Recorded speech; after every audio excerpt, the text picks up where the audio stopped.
আপনাদের সবাইকে অনেক অনেক অনেক অনেক শুভেচ্ছা জানাচ্ছি আর অভিনন্দন। আপনারা সবাই দেখছেন নিউজ টুডে।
শুধু এইটুকুই বলবো, আমাদের 3 দিনের প্রোগ্রাম সফল হয়েছে।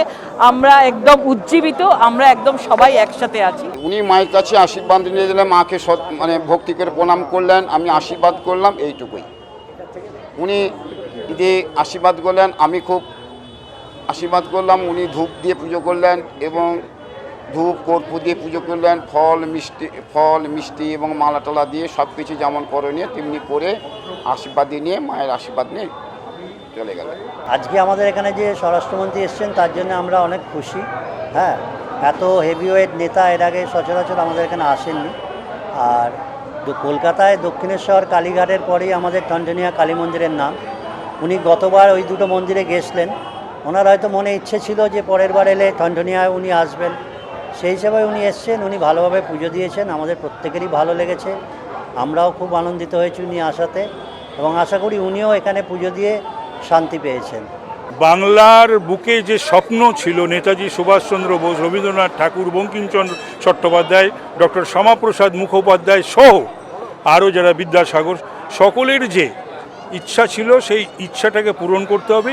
এই লড়াইটা শুধু বাংলার লড়াই নয়, এই বিধানসভা লড়াইটা এটা দেশের লড়াই। তার কারণ এখানে যে অনুপ্রবেশকারীরা তারা এখান থেকে এসেই কিন্তু ভারতবর্ষের বিভিন্ন জায়গায় ছড়াচ্ছে। তো সুতরাং এখানে এই অনুপ্রবেশটা বন্ধ করতে হবে দেশের স্বার্থে, দেশের সভরেন্টির স্বার্থে, দেশের ইন্টারনাল সিকিউরিটির স্বার্থে, যেটা মমতা ব্যানার্জির বা এই সরকারের পক্ষে সম্ভব নয়, তারা করেও নি, তারা সেইটাকে অগ্রাধিকার দেয়নি।